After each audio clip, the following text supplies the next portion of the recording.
For the first time, Americans today are not free to say what they think. If they say something deemed offensive or insensitive or, worst of all, hate speech, they may be in serious trouble. They may be punished for violating the unholy commandments of the 90s, commonly known as political correctness. But is political correctness a new phenomenon? We'll show you tonight that political correctness has been in the making for more than 8 decades. And it seems that a deteriorating society is exactly what political correctness strives for. But just what is political correctness? As you're about to see, political correctness is nothing less than a Marxist ideology. Marxism translated from economic into cultural terms in an effort going back not to the 1960s, but to World War I. Marxist theory had predicted that if war came to Europe, the working class in every European country would rise in revolt. But that theory proved wrong. When the First World War began in 1914, the workers' loyalty to their country proved stronger than their so-called class consciousness. They willingly put on their uniforms, French or German, Austrian or Russian or British, and marched off by the millions to fight each other. In 1917, a Marxist revolution did occur in Russia, but it failed to spread to Western Europe, again contradicting orthodox Marxist theory. At the war's end, Marxist theorists had to confront the question, what had gone wrong? Antonio Gramsci in Italy and Georg Lukács in Hungary believed they had the answer. Gramsci and Lukács argued that Western culture had blinded the working class to its true Marxist class interests. Before a Marxist revolution could take place, Western culture had to be destroyed. In 1919, Lukács, who was considered the most brilliant Marxist theorist since Marx himself, asked, "Who will save us from Western civilization?" That same year, 1919, Lukács became Deputy Commissar for Culture in the Bolshevik Bela Kun government in Hungary, where he launched a program of cultural terrorism. As part of that program, Lukács introduced a radical sex education program into the Hungarian schools. Political correctness, as we know it, was already beginning to take form. He tried to actually undermine the unity of the family, and that was one of the reasons that he tried to introduce sex education. Laszlo Pastor, a leader in the Hungarian resistance against the communist takeover of Hungary after World War II, explains why children were targeted. It's always much tougher to convert an adult, to do something what he was taught not to do. The program left great residual effects on Hungary. The only thing what we were permitted to accept as far as culture is concerned, what they were teaching, that was it. Free thinking was a very big sin. The Bela Kun government lasted only a few months, in part because the Hungarian working class was outraged by Georg Lukács' assault on traditional Western culture. But meanwhile, in Germany, a new attempt to create a Marxist critique of Western culture was taking shape. There, the wealthy young son of a millionaire grain trader, Felix Weil, wanted to establish a public policy institute, a think tank, to serve as a home for advanced Marxist thought. Modeled on the Marx-Engels Institute in Moscow, Weil's think tank was originally to be named the Institute for Marxism. Martin Jay, chairman of the history department at Berkeley, an author of a history of the Frankfurt School, explains why the name was changed to the Institut für Sozialforschung, the Institute for Social Research. But I think they were very interested in trying to avoid being overly labeled.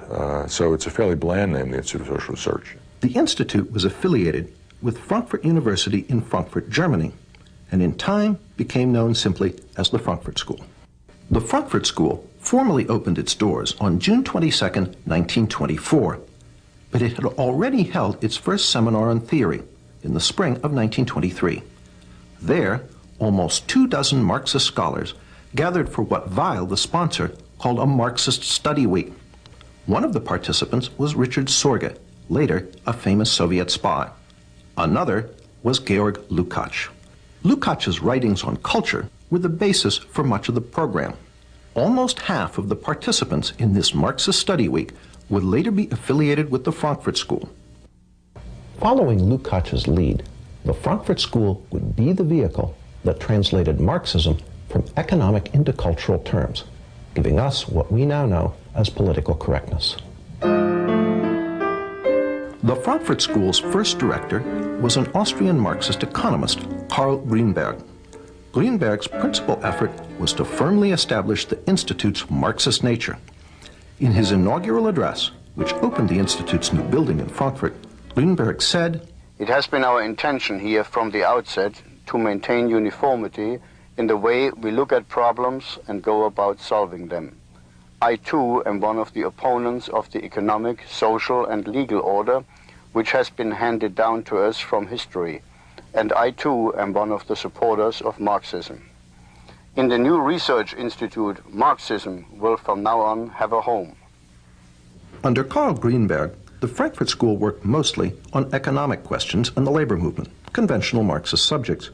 But in 1930, Grünberg was replaced as director by a young Marxist intellectual with very different ideas, Max Horkheimer. Horkheimer quickly began to use the Institute to develop a new Marxism, very different from the Marxism of the Soviet Union. First, recognizing the economic success of capitalism, Horkheimer announced that revolution was unlikely to come from the working class. The Frankfurt School would have to find a substitute. Well, this was the great question. The great question is there a surrogate for the working class? The Frankfurt School would not find an answer to this question until the 1960s. But meanwhile, Horkheimer moved to revive Lukács's work by making the culture, not the economy, the central focus of the Frankfurt School's work. As Martin J. writes in his History of the Frankfurt School, The Dialectical Imagination, if it can be said that in the early years of its history, the Institute concerned itself primarily with an analysis of bourgeois society's socio-economic substructure, in the years after 1930, its prime interest lay in its cultural superstructure. Indeed, the traditional Marxist formula regarding the relationship between the two was called into question. The key to the Frankfurt School's work on culture was the crossing of Marx with Freud. Just as classical economic Marxism argued that under capitalism the working class was oppressed, so the Frankfurt School used Freud to argue that under Western culture everyone lived in a constant state of psychological repression. So there were radical Freudians during this period who had hopes of using psychoanalysis to end what Reich had called sexual alienation, which they saw as significant as economic alienation. The solution, according to the Frankfurt School, was not just a political revolution to overthrow capitalism, but a social and cultural revolution as well. To further the Institute's work on cultural issues, Horkheimer brought in some new blood.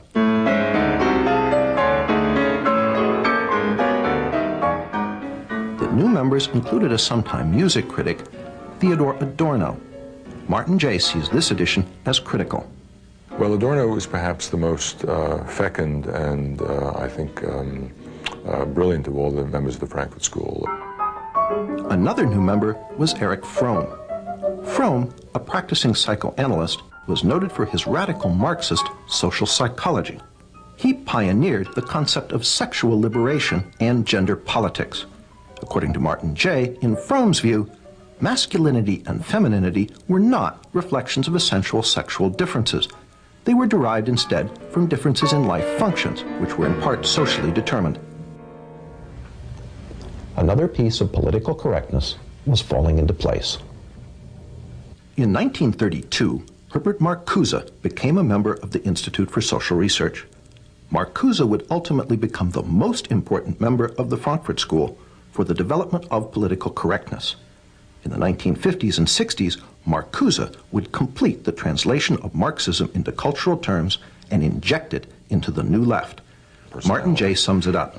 In which Marcuse in the United States represented the most radical inclinations of the school, in a sense continuing the work they had done in the 1920s and into the 30s, a work that was inspired by Marxist Hegelian philosophy, very interested in the crisis both of capitalism and liberal democracy, trying to find alternatives to the working class.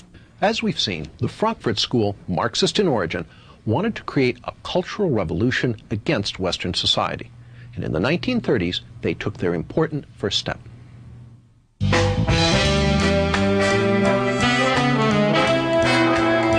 the 1930s, the work of Horkheimer, Adorno, Fromm, and Marcuse issued in its first tangible product, critical theory.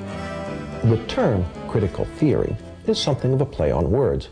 One is tempted to ask, what is the theory? The answer is, the theory is to criticize. Through unremitting, destructive criticism of every institution of Western society, they hope to bring that society down. Critical theory is the basis for gay studies, black studies, women's studies, and various other studies departments found on American university campuses today. These departments are the home base of political correctness. David Horowitz was present at the birth of campus political correctness. Well, I was a radical in the 60s. I was a Marxist. You know, my buddies were people like Tom Hayden. I edited the largest magazine of the left at the time, Ramparts. But the Frankfurt School was important in Marxism because they no longer believed really in the future. They only believed in destroying capitalism and destroying, bourgeois democracy is what we would have called it. And if you look at today's campuses, that kind of nihilism is really the dominant theme. That is, attack America. The Frankfurt School was careful never to define what critical theory was for, only what it was against. Again, Martin Jay, the Frankfurt School's semi-official historian. Critical theory itself always felt reluctant about being put in the straitjacket of systematization and defied its reduction to a simple definition. Critical theory actually attempted to politicize logic itself. Horkheimer wrote, "Logic is not independent of content. That means an argument is logical if it helps destroy Western culture, illogical if it supports it." Such twisted thought lies at the heart of the political correctness now inculcated into American university students. When there's 1% of the campus is conservative and the other 9%, and the other 9% of the people who care are incredibly liberal, you're going to get something approaching a socialist state. But how did the work of a small group of German Marxist intellectuals come to America? In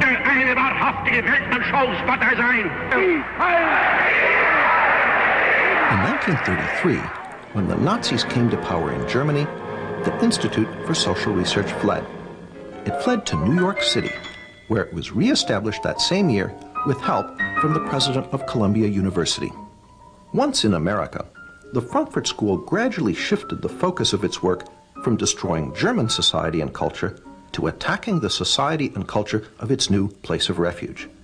Not only did they apply critical theory to American society, they added some new elements. One was the Institute's so-called Studies in Prejudice, which culminated in 1950 in Theodore Adorno's immensely influential book, The Authoritarian Personality. In it, Adorno argued that the American people possessed many fascist traits, and that anyone who supported traditional American culture was psychologically unbalanced.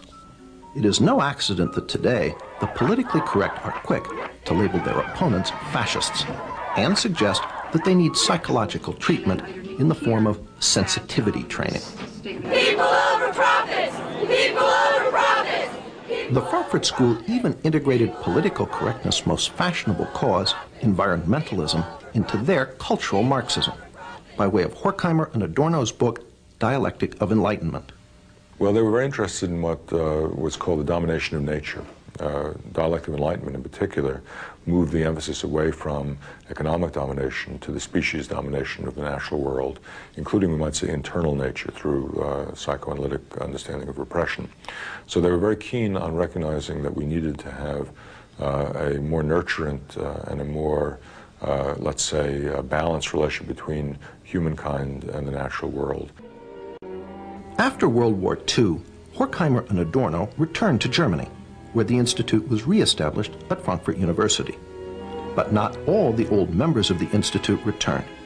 Fatefully, Herbert Marcuse remained in America, eventually becoming a professor at Brandeis and University of California, San Diego.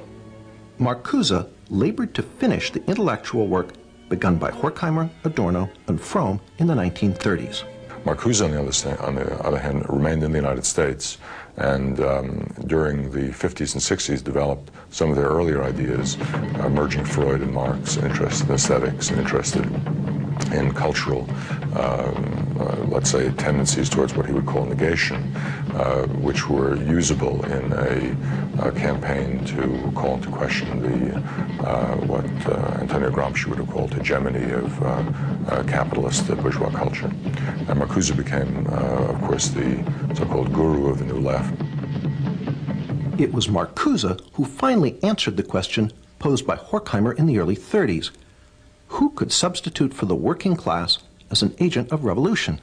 So you had to find some new constituency, whether it was students or blacks or women or gays or whatever it was. And Marcuse had a fluid Marxism that fit into this. Martin Jay confirms the role of the Frankfurt School in creating the victim groups that constitute the politically correct coalition. But the working class wouldn't play the hegemonic role that traditional Marxism had expected from it. And so students, blacks, other minority groups, women, and so forth were, they hoped at least, able to come together. Of critical importance for the injection of the Frankfurt School's work into the student rebellion of the 1960s was Marcuse's revival of Fromm's notion of sexual liberation. Marcuse, however, was the main conduit of ideas. But Marcuse had written one important work in the 1950s called Eros and Civilization, a work which attempted to rub Freud against the grain and come out with a radical, even utopian reading of psychoanalysis. And that, combined with Norman O'Brown's Life Against Death, had a great impact on the counterculture and on emphasizing a libidinal element. Marcuse's Eros and Civilization condemned all restrictions on sexual behavior, calling instead for polymorphous perversity. Instead, it argues that at certain early developmental levels of the human psyche, there was a potential for sexual expression, sexual pleasure, which had not yet been organized into the restricted notions of heterosexual sexuality, and that these had some sort of capacity to be reinvigorated. Polymorphous perversity helped open the door to aspects of political correctness, such as gay liberation. This is his idea of what human society, a good human society, should be based on, was a certain kind of polymorphous perversity and narcissism, which by liberating non-procreative eros, was his term, we would find great enlightenment and great happiness. This was supposed to be the key to utopia. David Horowitz ties Eros and Civilization directly into the 60s rebellion he was part of. Marxism is a bankrupt creed and was bankrupt by the 50s or earlier. People understood it didn't work. There was no working class that was going to make a revolution. Capitalism, people were happy with capitalism, basically because it makes, spread more money to more people than any other system in history. So they tried to find other sources of revolutionary energy. And one was the idea of sexual repression of the 60s. I mean, it was a way of, people always think up complicated theories to, do what they want to do. People wanted to do a lot in the 60s, so Herbert Marcuse, gave them the intellectual justification for having a lot of sex with a lot of people, a lot of the time. That's what Eros and Civilization, that's the title of his famous book on it, is about. Marcuse is also the source of one of political correctness's most notable characteristics, its total intolerance for any viewpoint but its own. Marcuse argued that our free American society was actually a deception, that its true tolerance is somehow repressive, while he argued for something called liberating tolerance. And what he meant by that was liberating toleration or liberating tolerance meant intolerance from ideas and movements from the right and tolerance for any ideas from the left. It's a recipe for repression. Even Martin Jay, a great admirer of the Frankfurt School, admits the totalitarian aspect of Marcuse. Perhaps his most significant essay in terms of impact, the one we haven't even mentioned, an essay on repressive tolerance, written in the late 60s, which argued that because the tolerance of different beliefs produced no action at all, because every belief seemed to be equal to all others, and racist and neo-fascist and militarist beliefs were given equal weight to those that were pacifist and emancipatory. This led ultimately to the problems of political correctness and incorrectness in the 1980s. That is, if you had a strong notion of who was politically correct, you could then be intolerant of those who weren't. And sometimes this can be used as a license by people on the left to deny free speech to people they disagreed with. Through these works, Marcuse became the main agent of transmission of the Frankfurt School's ideas. Marcuse was a tremendously important influence on the thinking of young people in those days. He was one of the spiritual fathers of the movement. And through Marcuse, the New Left found the rest of the Frankfurt School. And then in the 1960s, they were rediscovered by students who looked back at the work they'd done and rediscovered a source of a non-traditional, non-communist Marxism, which they found as an inspiration for the student movement in the 1960s. Jay pays Marcuse the ultimate compliment as a revolutionary. He became a kind of celebrity. I mean, in Paris, there were banners that said Marx, Mao, and Marcuse. So he was, luckily because of the alliteration up there with a couple of pretty heavy hitters. And the consequences of the Frankfurt School's work now engulf us all. Martin Jay pays them due credit. Well, it's fascinating. If you compare them with other figures from the so-called Western Marxist tradition, they are perhaps more alive than virtually anybody else. Roger Kimball, although coming from the opposite political perspective from Martin Jay, agrees. The institution of the ideas of radical multiculturalism in the academy and what you might call its enforcement wing, namely the ideology of political correctness, testify to the vitality of some of those ideas, some of the ideas of the Frankfurt School. We asked former New Left leader David Horowitz what the members of the Frankfurt School, Horkheimer, Adorno, Marcuse, might think if they could come back and visit one of America's politically correct campuses today. Well, I'm sure they would be thrilled because they would be, gods.